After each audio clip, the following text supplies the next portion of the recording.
right, I see that it's 9 o'clock. And so we'll get started to honor your time. We've got a packed agenda today. And again, happy to see your face, but as we get started, if you want to put your camera away, I completely understand. And at the same time, if you've got students with you and they want to have the camera on, that's lovely too. So welcome to the EcoSchools Kickoff 2022-23. It is, again, so excited. It feels like we're coming back to family. It's been a while with all the disruption. So in the next slide, I'll be able to introduce our team. So I'm Pam Miller. I'm in the role of instructional leader. And so I come with my teaching experience and hopefully will help you connect any of this climate change things to your curricula. And I'm hoping maybe to connect to some of you that teach the grade 10 civics, because I think the grants that the city is offering would be really incredible. Chris, do you want to go next? Absolutely. I'm Chris Metropolis. I'm an EcoSchools specialist. So I help in any way I can to, again, get you going with your EcoSchools program. And Jen. Good morning. I'm Jen Vetter, and I'm the other EcoSchools specialist here to provide support to schools who are taking climate action. Great. So over the years, again, you've seen lots of us around. We've got some green projects team that help you with any of the greening of your property and gardens, etc., tree planting. We actually, for second year in a row, we have an energy and climate team, and the climate report is pretty exciting this year. So we're being able to do some great greenhouse gas reductions through that team. Richard Christie is still our senior manager and has been so helpful in sort of starting this program and maintaining that vision. And we have a new sustainability office assistant. So again, we're your main contacts, but there's lots of people in our team to support you and us as well. So to start us off, again, acknowledging this wonderful land that we're on, we acknowledge we are hosted on the lands of the Mississaugas of the Anishinaabe, the Haudenosaunee Confederacy, and the Wendat. We also recognize the enduring presence of all First Nations, Métis, and the Inuit peoples. And the next slide, if you were part of our group last year, I was able to share this video.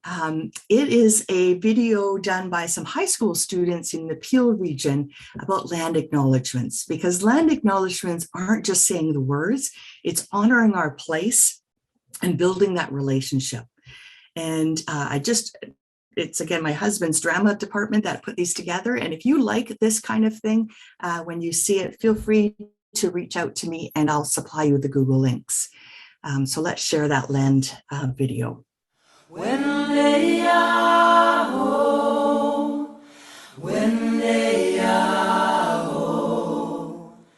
To try and understand how special and powerful the Indigenous connection to Mother Earth is, let's have a look at the Honorable Harvest, which is a pledge of mutual exchange and cooperation between humankind and the land. Know the ways of the ones who take care of you, so that you may take care of them. Ask permission before taking. Abide by the answer.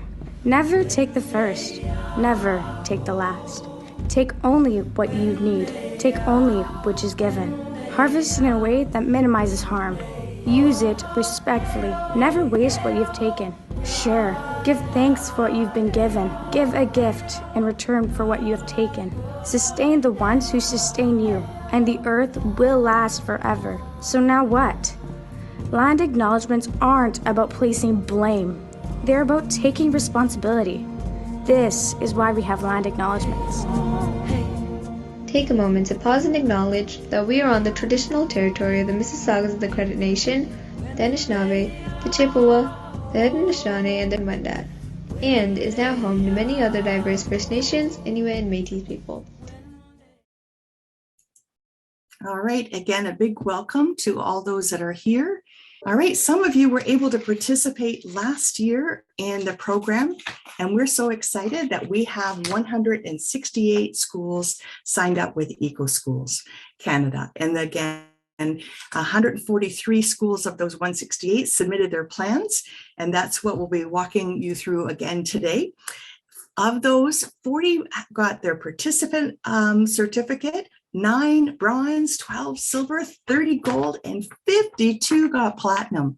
And I just want to say congratulations to everyone, because really it was a lot of work. My school did it, but I wasn't involved, and I know how hard they worked on getting all the badges. So way to go if you were one of those wonderful schools that did it, but no guilt for those of us that didn't. All right, we've got some goals for this kickoff. And again, we're catering it to really you and your youth team, because we know secondary youth teams, you are incredible. You do so much. And if we haven't got the teams together yet, secondary teachers, we so appreciate that you are the liaison and the facilitator. So we're going to remind you how to use the EcoSchools Canada and register. And you can sign up your students to help with that and help choose the action cards. We're also going to be talking about the Green Bin program as a way to combat GHG, or greenhouse gas emissions, through methane, and really reintroduce that under the big umbrella of food literacy. We'll also give you a chance to share your EcoSchools knowledge in 2 breakout rooms. So one about a third through the program and one near the end. And so that way you'll be able to talk to other teachers and hopefully other student teams and find out what's going on. Our agenda is in front of you. We'll try and keep on time. The reason I want to show you the agenda is making sure that you know at the end, if you get stuck with any of the registration process, rather than dealing with the questions during the presentation, we've left time for it at the end. So Chris has been really great with going into a breakout room and helping any of those questions, from registering to finding your school to picking your plans, and step by step. So if we go too fast for you, please don't worry. We'll give lots of time to the end. And of course, you can call on us anytime now that we're back as a team. All right. So in the chat, just want to address, how are you coming into this space? The past 2 years have been crazy. Last year, we knew that supply teachers were so hard to find. So many staff were off with the cohorting. You may have lost relationships and not being able to. So feel free in the chat, choose a word, a phrase, or even an emoji and add it to the chat. How are you doing? How are you coming in to this space? Oh, good. We got an emoji. We've got some optimistic, great, kind of on the side, not sure. Yeah, a little bit. We had a lot of overwhelmed elementary teachers, to be honest. So yes. Yes, and already some of us are stressed. I get it. Crazy busy, crazy. Yeah, what a crazy year already. And I just want to let you know you are not alone. And so while you can, if there's any more to add, oh, so great to have emojis and just to hear how you're doing. I want to take time to welcome you using a diversity welcome that I've been learning about through my own equity journey. And so I just going to welcome you in many different ways. I'd like to welcome people of all genders. And this may include people who identify as women, men, cis, trans, non-binary, genderqueer, and others. I'd like to welcome people of African descent, Black, African, Canadian, African American, Asian descent, Arab descent, European descent, those who identify Hispanic, Latinx, people indigenous to this land, and people of mixed, multiple descents. I'd like to welcome the languages spoken here: Spanish, French, English, Urdu, Mandarin, sign language, indigenous languages. I'd like to welcome people of all different class backgrounds: working class, middle class, owning class, or those of us who aren't even sure where we fit on the class spectrum. I'd like to welcome people who currently struggle with getting access to the resources necessary for survival, like health care, adequate housing, reliable transportation, childcare, and people who also have more than enough.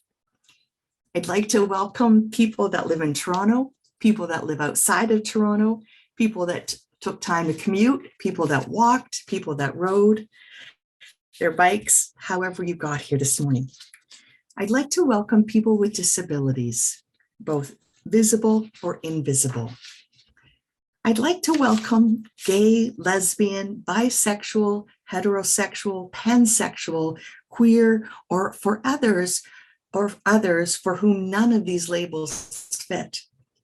I'd like to welcome your physical body and the different ways you experience yours. This may include chronic pain, strength, fitness, tension, etc. I'd like to welcome survivors. I'd like to welcome people who identify as activists and people who don't. I'd like to welcome single, married, partnered, dating, in monogamous or polyamorous relations, or widowed. I'd like to welcome those who are sexually active and those who aren't. I'd like to welcome those that are in their teens, those who are in 20s, 30s, 40s, 50s, 60s, and if you are in your 70s and 80s, an even bigger welcome.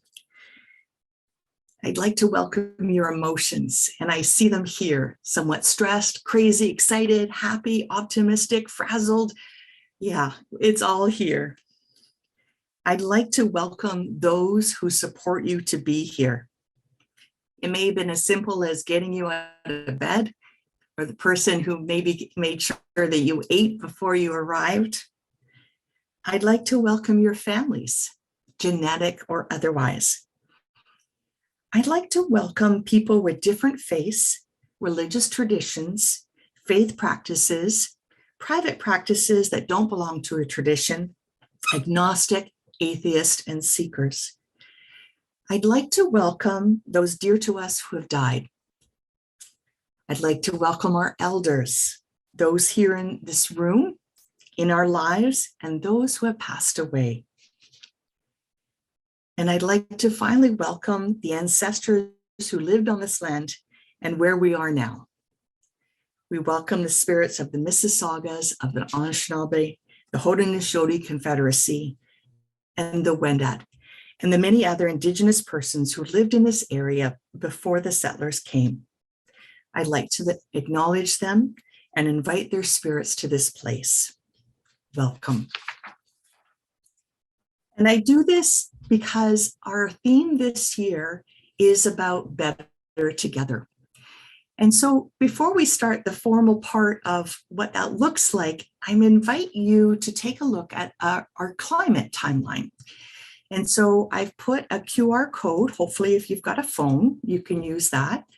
Or if you're on the main computer that you're using for Zoom, feel free to click on the link in the chat. And it's 9:15. I'm going to give you about 3 minutes to open it up and scroll. And a couple of places you might stop at your birthday. Now, the timeline does start at 300 BC, so I think we're covered. I'd also like you maybe to choose 2 other dates that are relevant to you. Or as you scroll through, find 2 other events that spark interest. And do check out this year's as well on the timeline. This timeline was given to us by a group in the United States. So there's a lot of USA references, but I've tried to pepper it with many Canadian references and local references as well. The 2 questions we'll be asking when we get back together are, how are these events helping you understand the climate change crisis that we're in now? And also, how are these events helping you understand or contributing to your understanding of injustices? So keep in mind, climate change understanding and injustice in understanding. All right, well, let's move forward. Again, that document is there for you to use and add to as need to. But as you can see, now that we're in 2022, we have had, again, another report on a climate and crisis. And some key things that I want to mention. Number one, colonization was mentioned. This is the very first time it was in the report. And so really that's going to inform our discussion today about social justice. The second thing is methane emissions. We are now seeing them higher than they've ever been, and we can do something about that. Now, is there good news? There certainly is, because if we stop our fossil fuel production, we can actually, although warming will continue because of the amount of carbon that's in the atmosphere, we actually can change our direction. Now, the fossil fuel companies don't want us to do that. And if you noticed in 2022, together they made $1 billion in profit. That's 100 billion. Oh, 100 billion. Yes, together. So I'm thinking the national subsidies that we give them, it's time to go. And perhaps that's where our actions are started. Yes, 100 billion. Oh my gosh. And I want to point out that this is not the only crisis that you are facing today. Many of you are already suffering from trauma from the years of the COVID. You may have family that have passed away or suffering from long COVID. You may be in a neighborhood, or you have an identity that has suffered from racism or misogyny or ageism. All the isms, abilities, etc. So we are in multiple crises. There isn't such thing as just a climate crisis. There is all of this together. And I've been reading Leah Thomas' book, The Intersectional Environmentalist. I totally recommend this book, because we shouldn't be taking the earth for granted, nor should we be taking people for granted. The drivers of this exploitation, greed, racism, capitalism, and other systems of oppression, they're all connected. And we need to reject this system that we have built. As mentioned, this is an unjust system, and so it becomes an unjust crisis. And if you look at the graph on the left, it shows Canada across the top, and those are our GHG, or greenhouse gas emissions per person. Take a look at the global targets at the bottom of the graph. They're tiny. We Canadians like to have big houses and heat our buildings with natural gas. And then on the other side, we have Pakistan, who has the least, one of the least amounts of greenhouse gases emissions per person. And Canadians, we put on average as much as 16 Pakistani citizens. So we can see that the climate crisis hits everybody, but not in the same way. We're going to see this also close to home. In BC, we saw this with the heat dome, 619 people died, and we are projected to get 49 more days of heat in Toronto. And of course, heat exacerbates existing inequities. So it exacerbates. If you're an older adult, you become vulnerable to either you don't have cooling in your home or you can't evacuate. And yes, absolutely, you can share with your class. If you are in communities of color, you are more likely to be living in areas of poverty because of the racial oppression, and you can't necessarily rebound from a crisis. And we have children, because our bodies are smaller, they have asthma and higher risk of heat injuries. And of course, physical and mental illnesses if you're already suffering from trauma.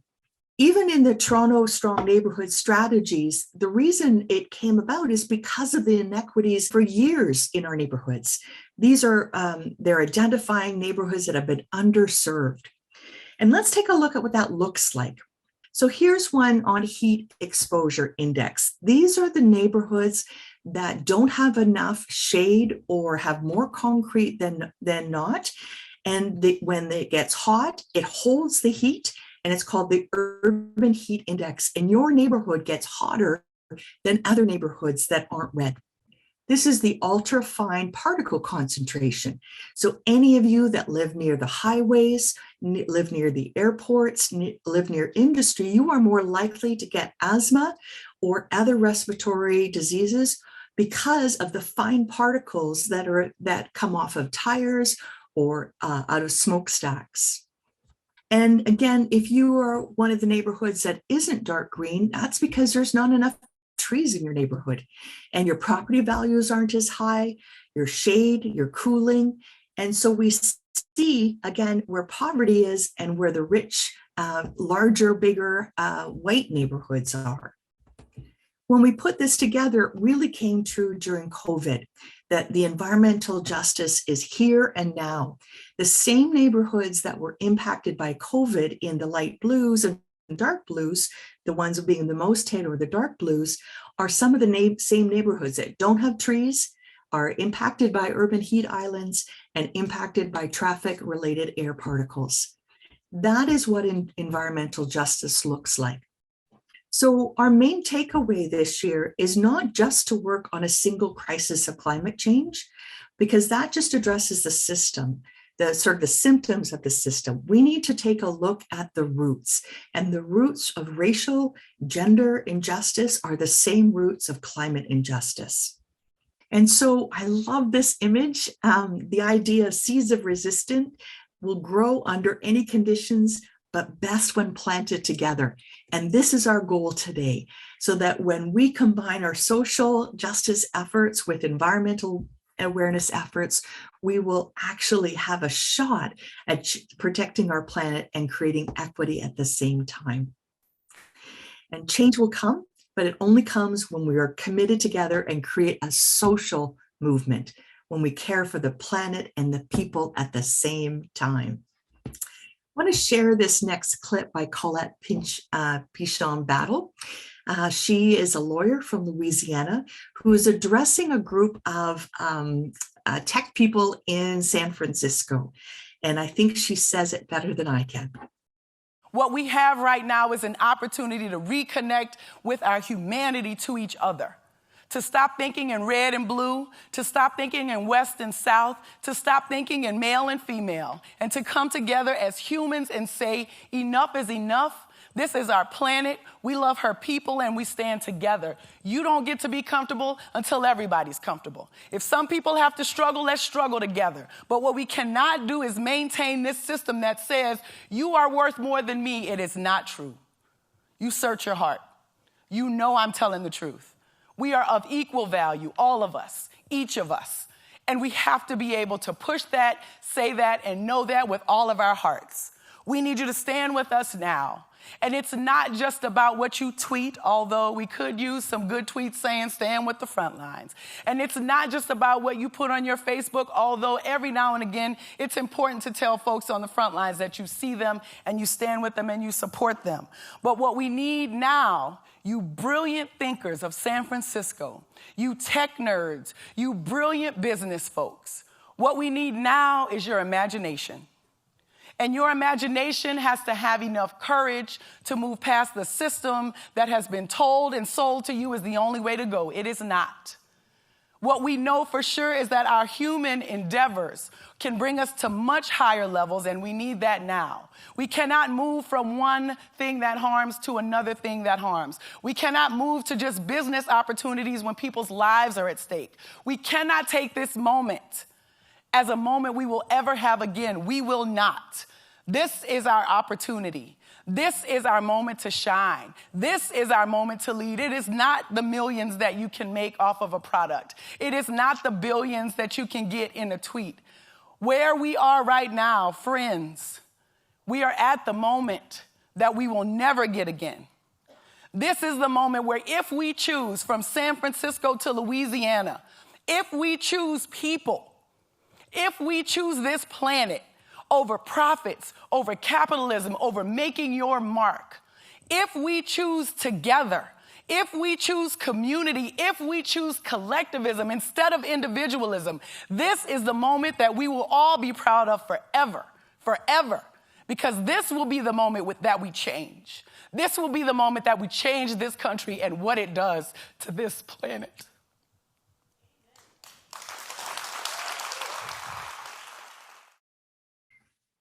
And as Colette Pichon-Battle says, we have a choice. In the battle to protect the planet, every fight we enter is also a choice about whom to protect. Will we protect the privileged or the oppressed? Will we protect the heard or the unheard? And will we protect those who feel the brunt of environmental impacts or those who don't? And this is our opportunity. And so I offer to you today two sort of big ideas to focus on this year as we rebuild our teams and come back from broken times of, interrupted times where relationships were, we weren't in community, and ways that we can be active. So two things: we want to create strong communities, and we want to become active social citizens. So I initially wasn't going to share this as I shared it with the elementary, but as I start to look at our mental health, this is actually our antidote, or one of the antidotes to our mental health. I don't know about you, but environmental anxiety, or every day I think about I'm not doing enough and I feel that guilt. And in fact, we don't need to feel the guilt. We need to partner with Mother Earth. We need to partner with each other and be in community and find joy in doing that. And so community matters to our health and well-being. And study after study after study, including one locally, talks about that 50% of Ontario youth are just completely anxious and depressed about the climate. Across the world, 73% are feeling hopeless. And in this study done by Plan International, 98% of the surveys felt worried about climate change. So if that's on your mind, then come together in a community where we can work together and offer safety, belonging, joy, and hope. And that is first before we do any work. And I picked up this quotation from a conference I was at: we must go slow to go fast, because success builds at the speed of trust.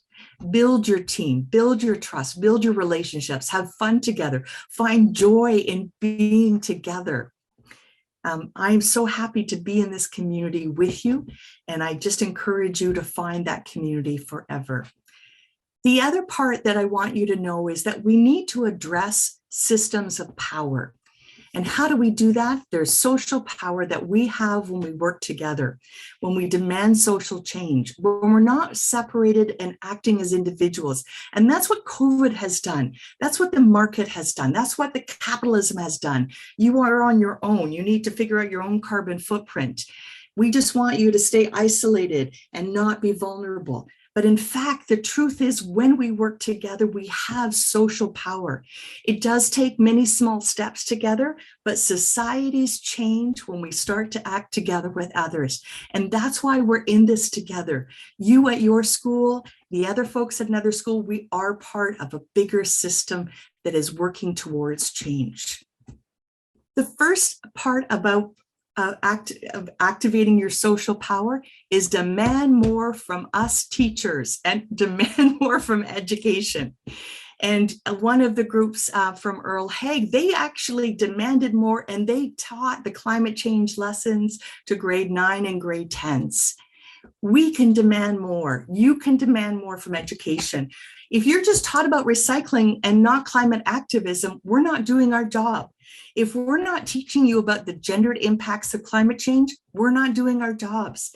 And if we're not teaching you about policy and how to change policy, we're not doing our job. So demand more. Then we need to take action, climate action. We need to take social action. And there's some great resources out there about how that works, how we can look at our communities, act locally, figure out what the issues are, work with people that are marginalized, that are not being heard, work with different ally groups, work with different affinity groups, and then find out how to do that, decide the issue, research it, and then put it into action. The good news is some folks have done this by putting a guide together. So last year, we introduced you to the TDSB Youth Climate Action Guide. It also runs through the same cycle. 1, know your community's needs.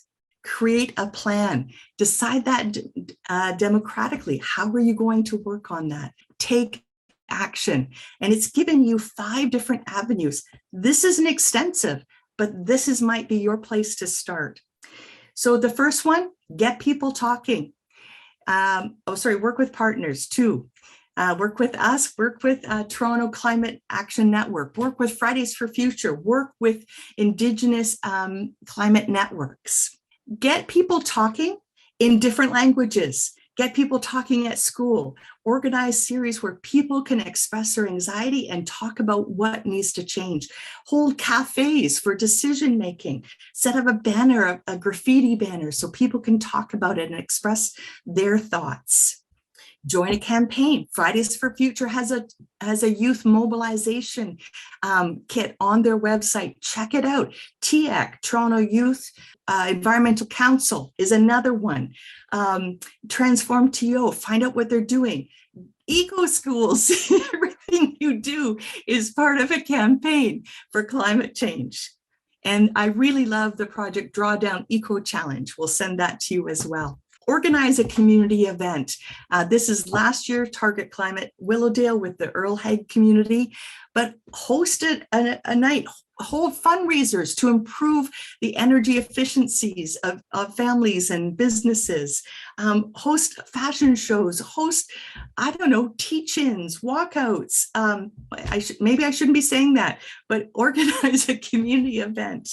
Advocate for system change. This is where we talk to power. Get to know your community, find out what they need, and then advocate it. What's environmental racism in your community look like? There is a guide that Toronto Environmental Alliance has about how to make a deputation to City Hall. Ask for more cooling stations in your area. We've got more heat coming down the pipe. Figure out what we need in your community and then demand action. And take on hands-on climate action with whatever group is possible, with the LGBTQ Alliance, with the Black Lives Matter group, with the Eco Club. Work together, because issues of race, gender, and climate matter. So do what you can. The best news is that no matter what you do, there is a card for it. And that's the best part about EcoSchools Canada. Chris was telling me, I used to think there was 45 actions. There's now over 50, and they all connect. So if you want to talk about the traffic-related air particles in your area and the higher levels of asthma, it connects to the air quality cards. If you want to talk about food waste, there are cards for that. If you want to talk about how there's no biodiversity or green parks in your area, there's cards for that. There is a card for everything. And if there isn't, then there's create your own cards. So everything we do matters, and everything we do, you can get points for, because that's why we're here. And lastly, there's money. I'm pretty excited about this, because if you really work with your neighborhood and come up with something that is going to make a difference in the lives of the people, you either by talking about and educating others about climate change, think about how many languages we need to do that in. What if you advocate for climate actions, increase biodiversity in your neighborhood, get rid of invasive species? Or what if there's something like a community garden, like the Black Creek Community Farms, and you increase their capacity? Those all count. And there's a maximum total of 50,000 grants. There may be even more.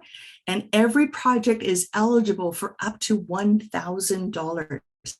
Now, the deadline is December 5th. So you do have to start thinking about that to put your ideas together. But the first thing you do is walk around your neighborhood, walk around your school, get people talking about it, what change is possible, and then apply.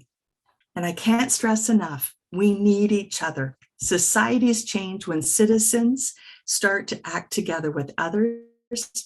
Never doubt that a small group of thoughtful, committed citizens can change the world. In fact, it's the only thing that has. And that's why we're here. So now that I'm finished talking, we're going to get you to share some of your ideas. And so the cafe, we've modified it. It's just a way for you to share some of your ideas. And you might, for those of you who have large groups, choose one spokesperson to put in the chat or to talk to the group. You're going to be in a breakout group. And in that breakout group, the first question is really to talk about your team. How are you creating a welcoming and inclusive eco club? Or how are you creating a club? How are you connecting?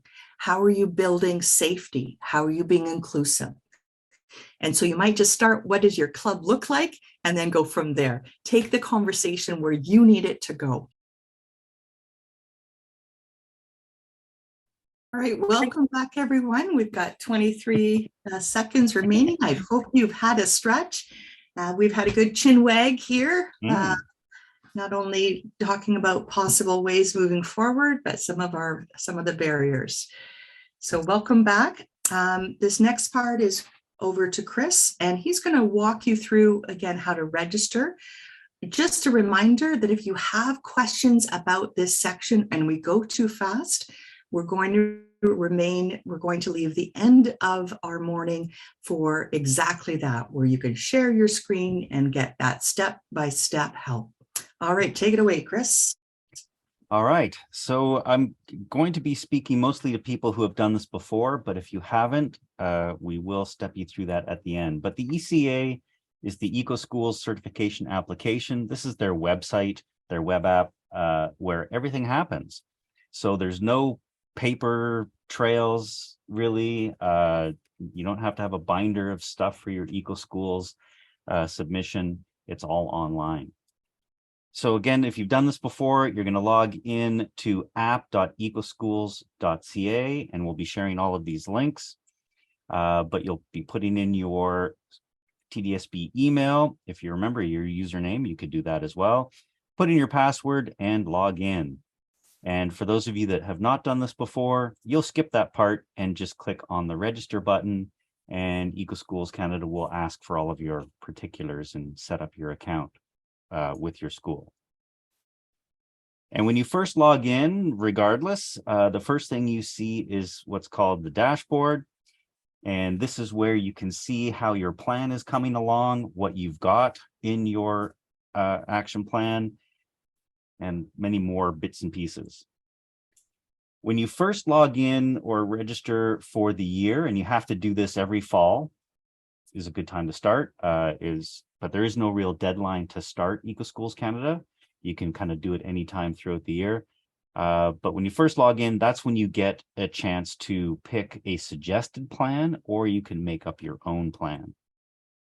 So for instance, here I've logged in for the first time this year and don't really get to see anything in the dashboard because there's nothing really to look at. You can see the upcoming dates, and the deadline for submission this year is May 19th, I believe, 2023. But what we need to do is click on that Create Plan button, and that's going to get us going. And so this is the one and only time you're going to see this screen. So once you choose anything for your plan, you'll never get to see the screen again. So perhaps that's a bit of a pain, but the system is so flexible that it doesn't really matter. If you wanted to switch your plans, you can always change your actions at any time. So you'll notice up at the top, they mention your options. You can make a plan from scratch and just pick and choose whatever actions you and your eco team want to do, or you can choose one of these suggested plans. So they have different themes, and they've chosen actions that match that theme. And so if you, for instance, wanted to do a focus on outdoor learning, they've chosen all the actions that relate to outdoor learning, or numeracy and literacy, or arts. So there's a bunch of different choices there. I'm going to be really boring and pick the Getting Started plan, which has 8 basic actions that is a good place to start. And with those 8 actions, we can get a maximum of 60 points. And that's going to be important later on. So I've chosen that plan, And now we switch to the plan part. It's kind of like the dashboard, but we get to see our plan progress. Right now we've got 0 points, so we haven't really made any progress, but that's okay. But we can see our milestones. So at 50 points, you'll have hit bronze. And as you keep answering questions and getting more points, you'll eventually get to silver, gold, and finally platinum. And so the section on the right-hand side here gives you that overview of what your current level is. Obviously, we are a participant until we hit that 50 points, and then we become bronze. And what EcoSchools Canada and ourselves are saying for this kind of getting started again year is don't really worry about the points. Don't worry about having a particular goal in mind. The important thing is to get your team going again, get that community building again, and just get the wheels turning. So, but you can, of course, see where you're at on this page. And if we scroll down the page a little bit, we get to see exactly what actions we have in our plan. And like I say, the system is super flexible, so we can change what's in here any time of the year, doesn't matter. So if I mouse over any one of these cards, that's going to make the little delete button appear. So they don't appear automatically. You have to mouse over.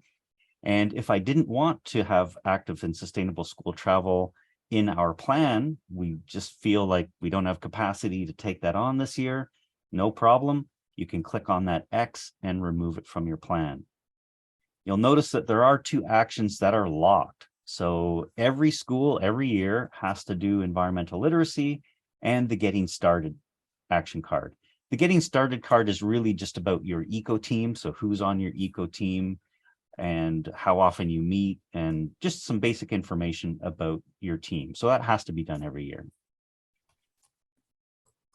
Now we were looking at the Our Plan section. So when you do log in to EcoSchools Canada, you see that menu on the left-hand side.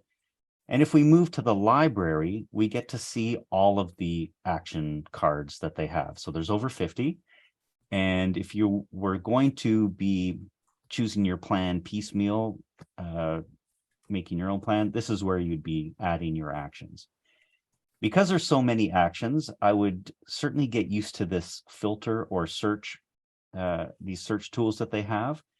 And the first thing that I like to do is search by name, or sort by name, sorry. That's just easier for me to find the things that I'm looking for. So you would select that and then click the search button. You don't have to do it that way. You can search for categories, you can search for action names, and it'll filter what you see. You can also click that option there to show actions that are in your plan. They don't show up in the library by default, just to keep it less cluttered. But if you want to see what you've already chosen, you can absolutely do that there. And Pam made a great observation there that it's like a shopping cart. You know, add things into your plan like you would if you're buying sweaters to turn your thermostat down. But for any of these actions in the library, you can click that plus button to add it to your active plan. And how do you choose these actions? How do you know which is right for you?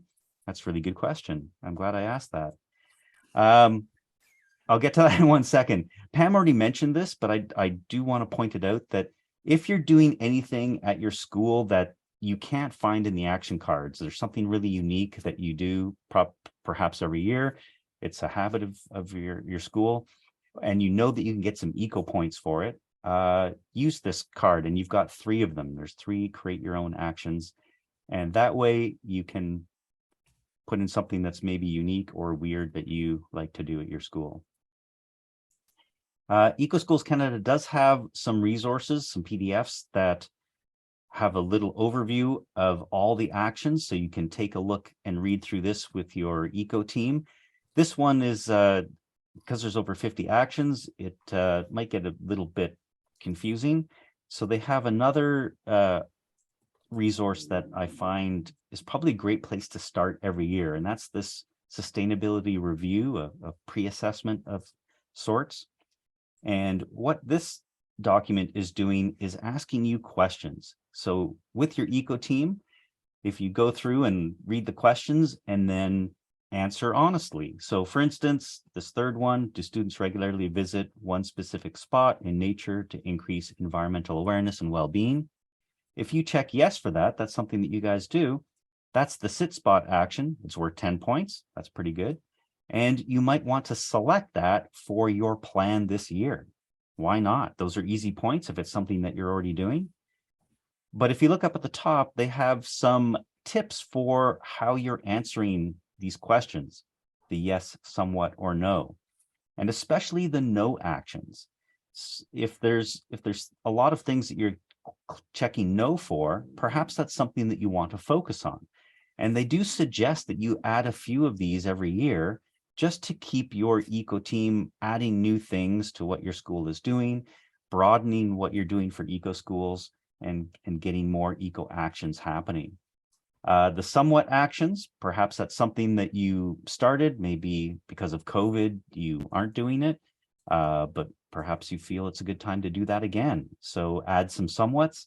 And of course, anything that you answered yes to, those are easy points. So don't add all yeses, maybe, so that you can have some challenges. But certainly as a getting started year that we're considering for 2022-23, maybe you want to add all yeses just to get that momentum going. And you don't have to do the same actions every year. The whole point of this is that there's so many to choose from that you can mix and match and just get, again, that sort of variety going for your eco team and for your school. We do have links to the EcoSchools app and a lot of their resources that you can also get on their site, on our website. So we'll, again, when we share the slides with you, you'll notice that there's this click to load page button on our resource. Anyway, that will load up that particular resource in the browser and give you direct access. But we do have a getting started page on our website as well for EcoSchools Canada that breaks down how you should be sort of thinking about the beginning of the year to get your eco team rolling. And I think that's it. So we're ready for you, Jen. And again, questions I'll take at around 11:10. Thank you, Chris. Always a great walk through the EcoSchools application. So I guess we can start off with my topic, which is taking climate action through food waste. So as Pam mentioned in her presentation, the climate crisis isn't just about what's happening to the planet. It's also about people, and there's injustices. So I'm going to walk you through how food waste can also be taking climate action. So when we talk about food waste, we're talking about all the food that was intended for human consumption but never reaches us, and edible food that consumers throw away. So at every point along the food chain, whether it's from the farm right into our fridges, there's waste at every level. Some food waste is unavoidable. This is the food that generally you can't eat, such as bones, vegetable peelings, eggshells. And according to the Food and Agriculture Organization of the United Nations, 1/3 of all food produced around the world is wasted. And I'm sorry if you're having trouble hearing me, because apparently my computer's not that great when it comes to sound. So my apologies. And food waste, there's multiple costs. So we have the climate change cost, but we're also wasting valuable resources. When we throw away food, we're actually throwing away all the resources that it took to grow, harvest, transport, and sell. Money, we're wasting our money.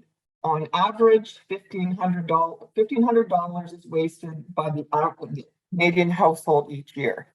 And Toronto taxpayers, but for those of us who do live in the city, $10 million was what the city had to spend disposing of food waste. So it's really important that we, really look at, what are we throwing away? And in doing my research, often they say that, we buy too much food in the first place. So paying more attention to what's in your fridge can be helpful. The economic consequences of global food waste, I found this staggering. It's $1 trillion, which, I can't even imagine. That's just so much money. In Canada, we are throwing away 2.3 million tons of edible food a year at a cost to us all of $21 billion. 63% of food that's thrown away could have been eaten, and the average household is wasting about 140 kilograms a year. This stat says 1,300 is the amount the average household spends, so it ranges between $1,300 and $1,500. And what are we wasting? So this is a breakdown of that 2.2 million tons of food. Fruits and vegetables account for 45% of what we're throwing away. There's the leftovers, dairy, and then the other, which is snacks and things. And I can't imagine throwing snacks away because we love snacks. And this infographic here just is giving us some information about how we're actually wasting the planet by wasting our food resources. So 6 soccer fields per minute is what we're losing in millions of acres of forest annually. So 18.7 million acres equals 6 soccer fields per minute. The rate of land clearance means that we're going to lose another 28,000 species in the next 25 years. 250 kilometers cubed of water. I don't know if anyone's been to Australia, but Sydney Harbour, what's the capacity of Sydney? 4,400 times the capacity of Sydney Harbour every year. And CO2, it's the 3rd largest contributor to climate change. So food waste alone causes 10% of greenhouse gases. And if food waste were a country, it would be the world's 3rd largest emitter of CO2 after China and the US. And I can't get that sentence out of my mind. I keep saying it to Pam and Chris. It's just hard to fathom, right? But just wasted food is contributing that much to the climate crisis. In Toronto, that 2.2 million tons of avoidable food waste we were talking about, it equals 9.8 million tons of CO2, or a more visual, which I liked. It's like putting 2.1 million more cars on the road. So, that's the impact that we are all having in our own country. So Transform TO, Climate Action Plan, which Pam brought up. So they've identified sort of the 3 big areas that they are going to work on to reduce greenhouse gas emissions. And it looks on the surface that 7% waste is small, but the 7% waste really is the amount, it's coming from the food we're wasting, which is contributing greenhouse gas emissions in the form of methane. So the City of Toronto does have a plan to go to zero waste. They know that, that we have issues, and they want to move to, using our resources better. And the Toronto Environmental Alliance has actually done some investigation, and they created this document, Organics First, putting Toronto on the path to zero waste. And the sort of takeaway from this document is that we do have, the structures in place that we need to move to zero waste, and then gave some strategies for what the city could do. One of the big ones being to really educate Torontonians about the Green Bin program and what should and should not go in. So education was sort of the big takeaway. Oh, sorry, I hope I hear my sound. Well, my sound is not good, so I apologize for anyone who can't hear me. This is a campaign put on by the National Zero Waste Council. All levels of government are using this campaign because it's not just a municipal issue as we have in Toronto, but it's obviously provincial and federal. It's a consumer food waste campaign, and it gives you all kinds of ideas to help you reduce food waste at home. And this is a little video that they've put together. So we're just going to play it for you because it also is talking about, what we can do, right? There are actions that we can take on. Okay, Chris, take it away. We all love food, but even so, we waste 450,000 eggs a day in Canada. But that's not all. We also dump 1 million cups of milk down the drain and throw out 2,400,000 potatoes every single day. The naked truth? Canadians waste way too much food. Food waste from our homes is having a major impact on our environment. But unlike many of the problems facing us today, This one is easy to solve. Love Food, Hate Waste Canada is a movement that utilizes technology, education, and community to tackle this important issue. A growing body of evidence tells us just how big the problem is. In 2017, the National Zero Waste Council's research showed that over 60% of food waste is avoidable. Things like stale bread, spoiled fruit, expired dairy, wilted lettuce, it all adds up. The fact is, we buy too much food. It goes bad before we can even eat it. Ew, gross. Love Food, Hate Waste Canada is here to help and partnering with great organizations from coast to coast to coast. Teaching easy food tips like how to store your food so it lasts longer, and we have tasty options for people to better plan their family's meals. More importantly, we need you, your ideas, your friends, your energy. Follow us on Instagram and Twitter at LFHW_CA and on Facebook at Love Food Hate Waste. And go to lovefoodhatewaste.ca to learn more. Together at Love Food Hate Waste Canada, we can create a tastier, fresher, and more sustainable future.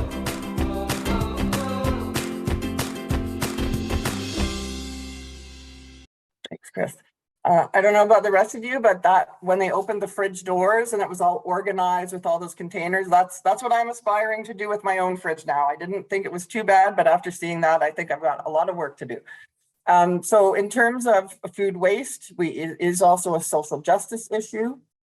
In 1948, the UN General Assembly voted to have this statement put in: the right to food is a fundamental human right, and everyone has the right to be free from hunger. So while we are wasting all kinds of food, there are people on the planet who are needing food. And the UN Secretary General states that food loss and waste is an ethical outrage given so many people are hungry. So it's estimated 3.1 people worldwide do not have healthy access to a healthy diet, and some 828 million people go hungry. So this means there's an urgent need to accelerate action to reduce food loss and waste. In 2020, the first day of the International Day of Awareness in Food Loss and Waste was started. They've just had the third annual back in this September. And its objective is to make a clear call to action for public and private entities from across the food system and consumers to work together to cut food loss and waste, to enhance the efficient use of natural resources, mitigate climate change, and support food security and nutrition. If you're working on any of these sustainable development goals, goal number 12 relates to food waste, and its objective is to ensure sustainable consumption and production patterns, and specifically target 12.3. The goal is to halve the per capita global food waste by 2030. Looking closer to home in Canada, we do have many families that are food insecure. In Toronto, food insecurity affects 1 in 5 households, which is about 18.5%. 40% of all youth come to school hungry each day. This is also a serious public health issue because it is closely linked to negative health in outcome. So it's not just the food insecure part, but also the physical health of people. Reducing food loss and waste presents an opportunity for immediate employment while improving the overall sustainability of our food system. Okay, so really, what can we do? Now what? And there's really 2 areas of system change. You can either work on the symptoms and work up here, or you can change mindsets. And so when we talk about mindsets, we're really talking about looking at the hierarchy. How can we reduce the source and not buy food or see food as valuable or too good to waste? And then all the way down, I want you to note number 5 is composting. So composting is absolutely an awesome option, but it is further down on the hierarchy because by the time the food gets to you, it has lost a lot of the inherent value and energy is being used to get the food to you. And as you know, Takaranto is on the dish with 1 spoon wampum treaty. And really that if you imagine we are all treaty partners. And the Honorable Harvest talks about take only what you need, leave some for everyone else. And that was part of our Indigenous welcome this morning. And so we have an obligation as treaty partners to rethink our relationship with food and the land. And so food is a core piece of this human survival. And if we think about all our relations, we are interconnected with our food systems, with all our relations, with the land. And as we rethink the way we treat food and soil and food systems, and like we did, early on in World War I think we had victory gardens everywhere. We need to rethink how we look at food. And to help you with that, Jen did a research and we came across Atlanta Grant. Follow her on Instagram or Twitter. She is an Indigenous youth leader who's championed sustainable food for the future of all. And so she's got some great research. She's right now out of UBC. And perhaps this is someone that we hope to get as a speaker on one of our webinar series. Of course, there are some practical things we can do. And this is, again, number 5 on the hierarchy system. We are relaunching the green bin program. So in the chat, why doesn't TDSB make composting mandatory in all of its schools? Well, it's always actually been mandatory since 2015. But since COVID, it has been moved away because public health was quite concerned about cross-contamination. And as you know, whenever we get into a work to rule situation, different aspects of our contract are put aside.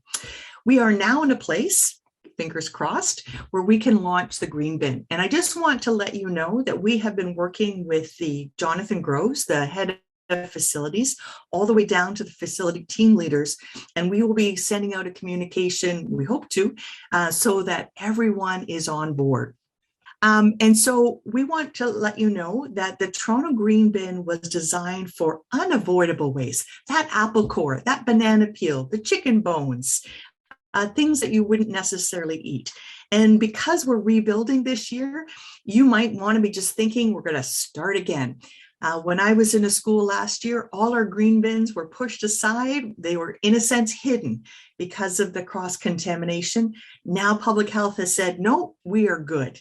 There is no worries about cross-contamination with COVID and the green bin. So again, having talked to all the people in charge, here's a sort of outline of who does what.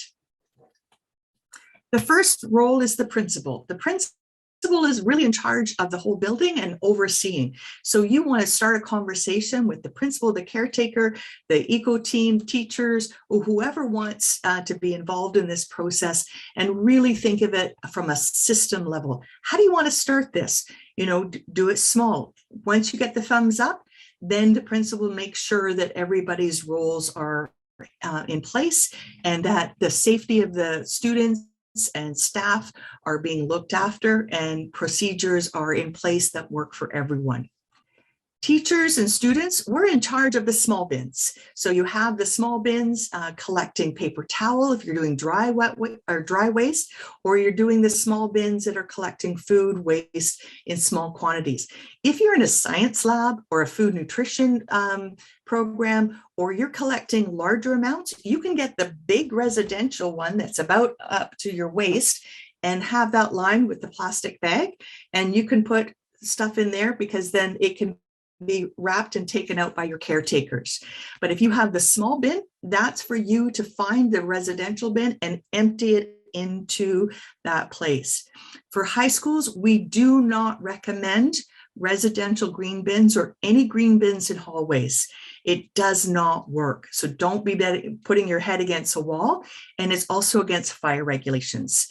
So if you have students eating in the hall, it is what it is.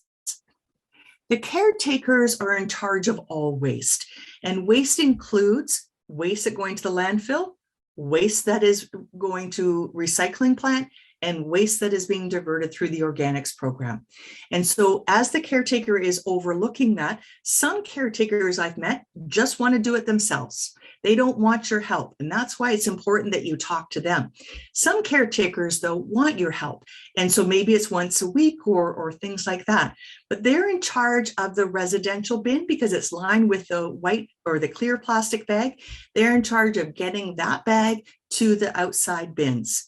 Outside bins may be rolly carts or the big sort of half bulk bin. And if you don't have those, the facility team leaders will be able to help you. Yes, we are, if you have any issues with restarting your program because the caretaker isn't sure of their role, then please reach out to us. The facility team leader is the one who brings you the large bulk bins or finds out if the city isn't picking up the organics or coordinates the system with the caretaker. And how it works is we get charged for any garbage sent to the landfill. If we divert to recycling or to the green bin, that's less money that we're charged. So we're actually saving money by diverting to the recycling or to organics. And so your facility team leader can also help you create a program that works for your school. And of course, we're the EcoSchools Central team. And so what we're offering is rebates to, well, not me personally, because that wouldn't work, but yeah, we have money for you if you need to buy more small kitchen catcher size bins or the medium-sized residential bins. There are rebates, and we'll show you that in a minute. We have free posters and stickers and guides for running the programs.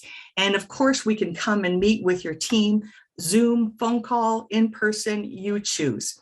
We also have a number of partners like the U of T Trash Team or Let's Talk Science, or even U of City of Toronto that offers waste education programs that might be helpful for assemblies and things like that.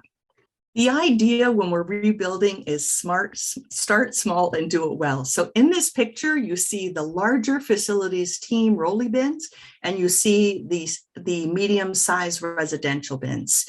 And so, for example, an easy one, if you have a science lab and you're collecting a lot of paper towel, you can start your green bin right away. Just put that residential in there and the caretaker will pick that up as part of their regular duties. Again, don't start it without that consultation. Make sure everybody knows what's going on.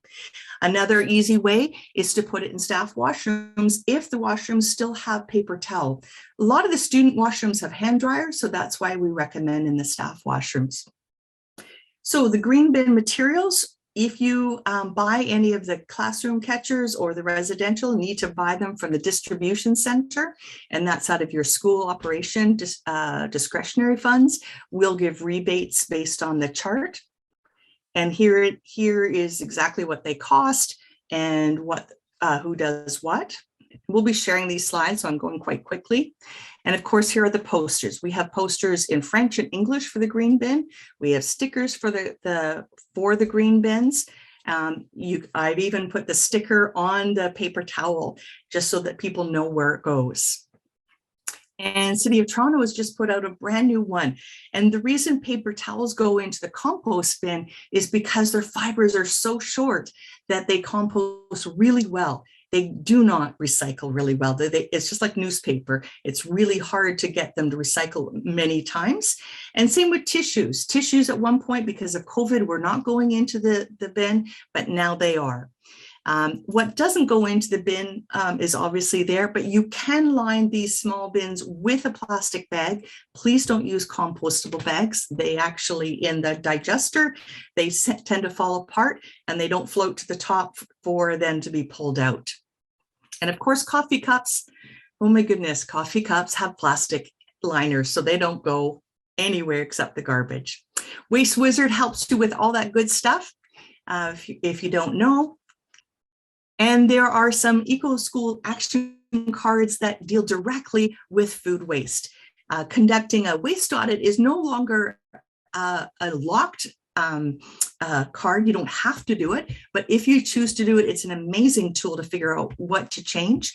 Scrap Your Food Waste is another card. Waste-free lunch or waste-free meeting and events. 4 cards that you can take action on food waste with.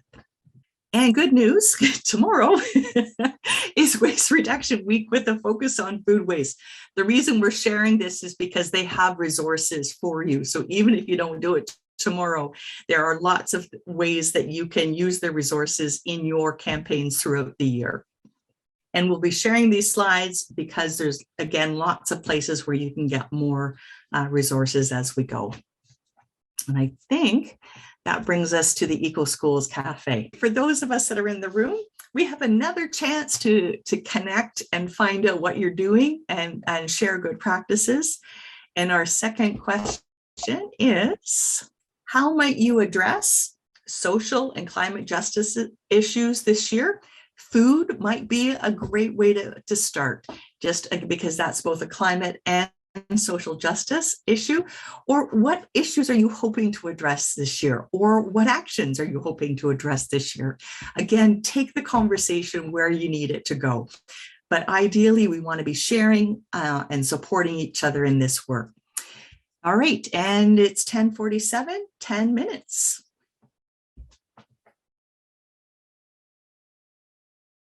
All right, welcome back. Hope you had a good chat. And we just have a few more things to share with you before we say our first goodbye. We are just up at the wrap up, and then afterwards, we will be able to help you with registration or other questions.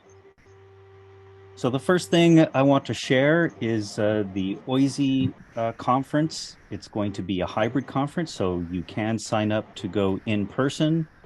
And some of the things they'll be doing online through Zoom.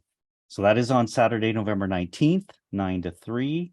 And again, when we share the slides, this button will load in the Eventbrite page so that you can choose which way you want to sign up for that.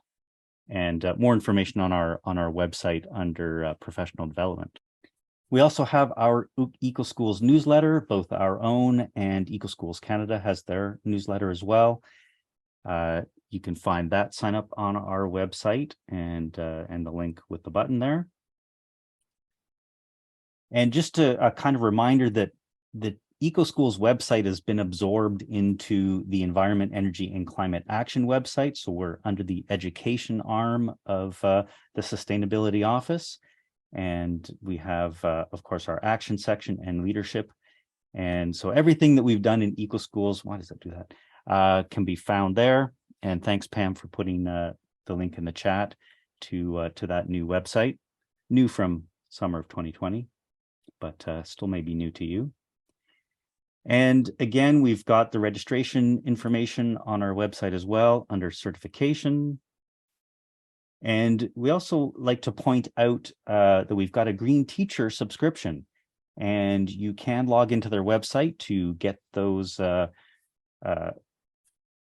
It's an e-magazine now, so they used to print it. I believe it's only online, but you can access all of their archives and get all kinds of great activities that you can do in your class, outdoors as well as indoors. And we do have the username and password there that you'll need to use to get access. That is kind of an image. They didn't want us to have an easily searchable method for people to get that, but if you type that in, you can certainly get access. And we do have a page here with just some links that we've been talking about throughout the morning. A lot of them just directly to specific pages within our EcoSchools website, but also the Toronto Waste Wizard, also a good link to have. And that is pretty much it. So thank you for joining us this morning. We're really excited to have so many people be part of our kickoff. And we hope that we can support you throughout the year with your EcoSchools adventure. And if anybody's, the cards are in the ECA, yes.